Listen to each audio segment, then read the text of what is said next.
Hello friends, and welcome back to the studio. Today I wanted to talk about something a little bit different since I just got back from a quick trip to New York. I went for my sister's 50th birthday and we wound up going to the Whitney Museum of Art on this trip. So I wanted to talk a little bit about how I look at art.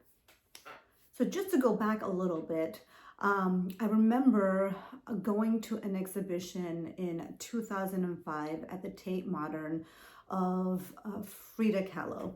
And I loved Frida Kahlo, as many artists and people do.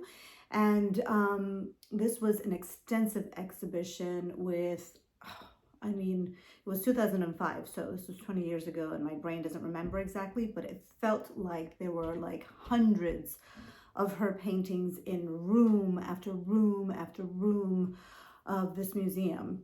And at that time, I was stopping at every single painting, reading every single description, and trying to take everything in so that by the end of it, there was still like 2 rooms left full of paintings.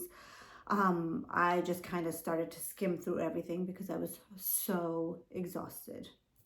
And I know that when we go to big museums like the Metropolitan Museum of Art or the Louvre or these big places that honestly, you're probably not going to visit those places. Some of these places you're only ever going to visit once in your whole entire life. You feel like you have to look at everything, right? Like you feel like you have to stop and look at everything. Well, I stopped doing that. I stopped doing that because you can't remember it all anyway.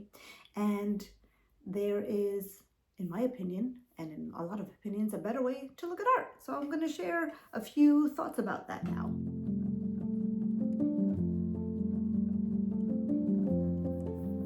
So after that exhibition and going to lots of different museums and then coming across an article that I also cannot remember, I think it might have been in the New York Times, on how to look at art, there was a suggestion to just kind of like pause and spend some time with a work of art. I started to do that. So what I wound up doing was just kind of walking through a gallery, museum, whatever, any space that had art, and just letting my eyes and my impulses guide me towards a work of art that kind of drew me in for whatever reason, its shape or the colors, the size, whatever it was. If something caught my eye, those were the things that I kind of went and paid attention to. It could have been like the frame, it could have been the story in it, the content, whatever. Maybe I was curious about something. It could have been a texture. I would just go to those paintings, and if nothing kind of pulled me towards it, then I would just kind of pass by. So for many years, that's what I started to do. I would just kind of like go towards the paintings that kind of were drawing me in, and then try to spend a little bit more time looking at those paintings. And for a long time, I knew they interested me, and I couldn't really articulate or say why they interested me. I just knew that I was drawn to them for some reason, and so I allowed myself to go and spend more time with those. And so that's basically how I kind of walk through galleries and museums now, and I just go to the things that that really I'm drawn to. Okay, so now fast forward to a few weeks ago when I finished the book, Get the Picture by Bianca Bosker. And in this book, she also gives suggestions for how you can approach a work of art, or how you can look at art when you are in a museum or a gallery. And she actually suggests spending, a lot of time, minutes. I think she was working at a museum as security, and she would have 40-minute shifts, so she would spend those 40 minutes just looking at one work of art. She would choose one work of art to look at and spend like all her time during that shift looking at that work of art. So anyway, when I was reading this book, she also gave some suggestions on what to do when you're standing and looking at this art.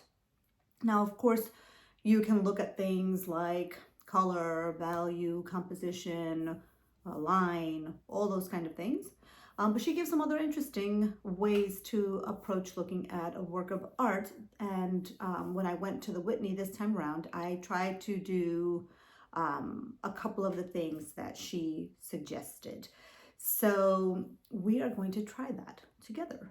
I am going to share some of the pieces that I was drawn to from their collection, and just spend some time looking at a couple of those and seeing what we notice. So here we go. So the first thing we're going to do is, instead of trying to see everything, we are going to choose a piece to spend some time with. And we're going to hold off on reading the titles or descriptions or wall labels like Bianca Bosker suggested, and instead spend some time looking and noticing what is pulling us in. So is it the color? Is it the scale? Is it a feeling? Or maybe it's just that you don't know what this particular piece is about and you're curious and you want to know more. Bianca also suggested to spend half an hour or an hour looking at a piece, which I did not do and we're not going to do here. But if that is something that strikes your fancy, by all means. So what do we do while we're standing in front of this piece for so long? Bianca Bosker suggests naming 5 things or challenging yourself to notice 5 things. So like, what do you see or feel, and think about those things. So for me, the immediate thing is color, line, movement, and how the paint softens in areas. And I often wonder about the materials used. So now we can look at the labels, the descriptions, the title, the artist, the materials used, and see how knowing that influences our own thoughts.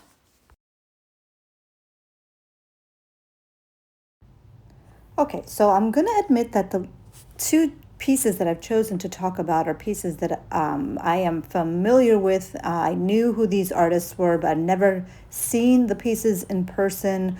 But I immediately could recognize who the artists were. But I chose them because for a couple of reasons. One, because I'm always drawn to color, and 2, because these are seemingly simple works, and I think these are sometimes the harder ones to kind of spend time with or to really have anything to say about. So I did sit down to look at this one, and it was a challenge to come up with 5 different things. I started to just name what I saw. So the colors, I'm seeing immediately just like a red, a darker blackish color. I'm thinking now, well, what colors did he mix to get that darker band of color towards the top? How is some of the color thinner in areas than in other areas, the placement of the different bands of color. And I was curious about the tools used, like the brushes, maybe to lay down those washes of color, and in what order were those colors placed. I enjoyed the process of trying to imagine this artist painting in the studio and thinking about how I would interpret something like this using my own techniques and materials. So I'm going to leave you now with a few other pieces that I enjoyed at the museum. And if there's something that you also like, then just pause the video and go through this process on your own. And I hope there are some takeaways from going through this process.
So this little shift of letting my own curiosity and my own interest pull me towards the things that I am, um, wondering about, or just trusting my own taste in what I'm looking at, um, has made a difference in my visits to galleries and museums, and it's made them more meaningful for me than trying to go and see every little thing. Also, I remember so much more of what I've seen because I'm not trying to see everything and my brain isn't like saturated. So I can recall the things that I have seen and more details about them. So if this resonated at all with you, I would love to know how you go to museums and galleries. Like, what is your style? Do you try to go and look at everything, or do you only go to an exhibition? So I've done that before, where I know that there's a specific exhibition, so I will only go to that exhibition. I won't try to look at everything in a museum. Um, so yeah, I'd love to know what your thoughts are about this. And I am leaving some resources in the show notes. So the book that was mentioned, and some links to a couple of articles on how to look at art, and a couple of other things. So read those below. And I will see you next week. Have a great weekend.